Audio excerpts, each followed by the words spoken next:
Good afternoon. Welcome to the 2023 Canadian Sustainability of Agriculture Conference, co-hosted by the National Centre for Livestock and Environment here at the University of Manitoba and our partners at Agriculture and Agri-Food Canada. My name is Kim Ominski and I am the chair of the National Centre. And we are a collective of virtual collective of scientists working with researchers across Canada, across North America, and indeed the world to explore the sustainability of our food systems. Okay, Itamix is go. This means hello and good day in Blackfoot. I did a quick scroll through the attendees and I see a whole bunch of people again from last year. Welcome back, and for everybody else, welcome to our workshop and conference. My name is Roland Kroebel. I'm the science lead for the Eudes modeling team of Agriculture and Agri-Food Canada in Securkutuk. This means Black Rock in Blackfoot, and it's also more commonly known as Lethbridge, Alberta. And on behalf of the conference planning committee, we would like to welcome you to the 2023 conference. This is already the 9th Canadian Agriculture Sustainability Conference, which began in 2013 as a modeling workshop featuring the Eudes model, AFC's whole farm model designed for farmers to estimate the impact of changing management practices on their greenhouse gas emissions. This year, and same as last year, I'm immensely pleased to co-host the conference with our research partners at the University of Manitoba, National Centre of Livestock and Environment. And Kim is basically our lead who kept all the ducks in a row to make all this happen. As we begin the conference, we would like to acknowledge that the University of Manitoba is located on the original lands of Anishinaabe, Cree, Oji-Cree, Dakota, and Dene people, and on the homeland of the Métis Nation. The Lethbridge AFC Research Station is located on Treaty 7 territory, the traditional territories of the Blackfoot Confederacy, Siksika, Gene, and Piikani. There's also part of the Blackfoot Confederacy, the Amscani Piikani, but they're not part of the Treaty 7 territory as they are located in Montana, as well as the Tsuut'ina and the Yakshe Nakoda nations and the Métis nations of Region 3. We respect the treaties made on these territories. We acknowledge the harms and mistakes of the past. And we dedicate ourselves to moving forward in partnership with Indigenous communities in a spirit of reconciliation and collaboration. In an attempt to make my own personal contribution, I helped organize the first Blackfoot Agriculture Conference for Migesto Community College on the Kainai Reserve close to Securkutuk that took place 2 weeks ago. Everybody is invited to make their own contributions to try and help Indigenous communities as a part of the reconciliation. The theme of this year's conference is Sustainable Food Production Systems, Exploring New and Traditional Knowledge. Our aim is to connect researchers, students, producers, government, commodity organizations, and industry representatives by providing a range of perspectives and collectively sharing ideas and experiences about how to improve agricultural sustainability in Canada. Like last year, for this purpose, we have prepared a Bali sandwich session where participants are welcome to virtually mingle and get to know each other.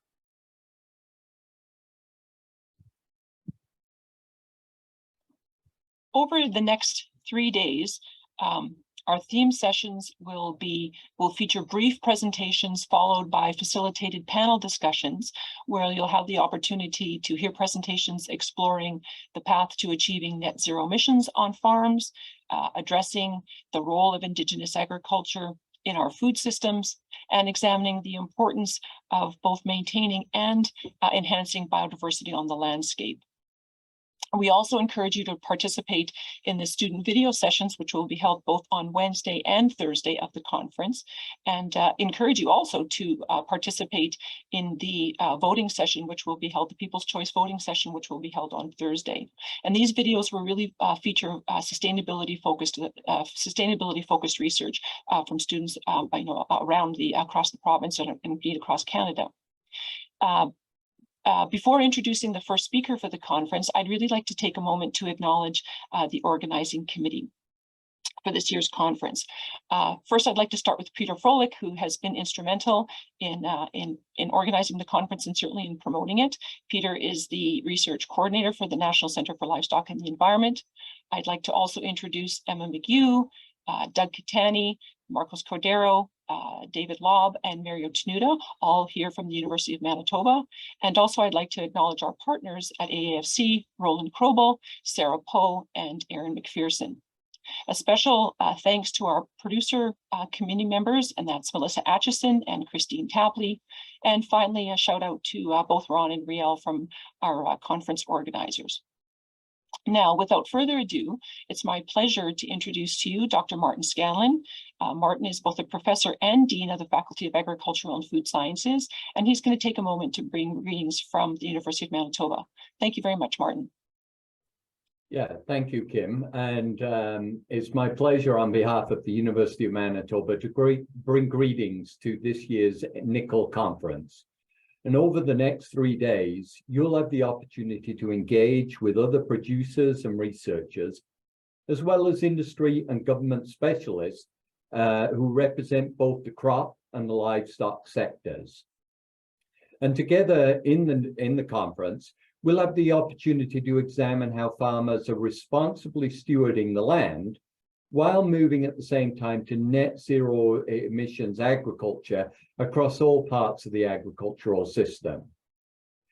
We'll also have the possibility and the chance to explore the role of Indigenous agriculture in our food systems, and also to delve into the critical role that biodiversity plays on the prairie landscape. So here in the Faculty of Agricultural and Food Sciences at the University of Manitoba, we've recently renewed our strategic research plan, and we've identified priorities that really focus on promoting sustainable, resilient, fair, diverse, and healthy agri-food systems. But our faculty members are also researching the role that technology can play in advancing the economic, social, and environmental sustainability in our agriculture systems. So by applying systems-based and multi-scale thinking to agriculture and agri-food sustainability, I really do believe that the faculty's research plan aligns well with the themes of the conference. And so I'm looking forward to being able to pop in and out of the conference over the next few days to hear some thought-provoking discussions on these subjects. Finally, I'd like to reiterate what Kim has just said and express my congratulations to the organizing committee for putting together an excellent program. It's one with diverse speakers, relevant and timely topics that have been covered. So thank you, committee, and thank you to all of you for taking the time and effort to attend this event and seeing the fruits of all of the hard work from the organizing committee. So enjoy the conference, and I'll turn it back to Roland. Thank you, Martin. And it's now my pleasure to introduce Dr. Francois Eudes, who will bring greetings from Agriculture and Agri-Food Canada. Francois Eudes, Research Development and Technology Transfer Director with Science and Technology Branch of Agriculture and Agri-Food Canada. So on behalf of AEFC, I'm pleased to welcome this audience to this important 3-day virtual conference. So today, I'm joining you from Grande Prairie in northwest of Alberta, and from the ancestral and present-day home of the Indigenous people of the Treaty 8 region, and the Métis settlements and the Métis Nation of Alberta, region 1, 4, 5, and 6. So I would like to say a few words about sustainability in the Canadian agriculture. For AFC, a sustainable agricultural sector means that Canada's food system is resilient and innovative, sustains our environment, support our economy, and all people in Canada are able to access sufficient amount of safe, nutritious, and culturally diverse food. The long-term sustainability of Canada's agricultural sector depends on a healthy environment and resilience to climate change. To help guide us to meet these challenges, AFC launched consultation to develop a sustainable agriculture strategy. The strategy is a coordinated federal approach to establish a long-term vision and strategic approach to addressing many agri-environmental issues. The strategy will be developed in consultation with a diversity of partners in the agriculture and agri-food sector, indigenous people, and other stakeholders.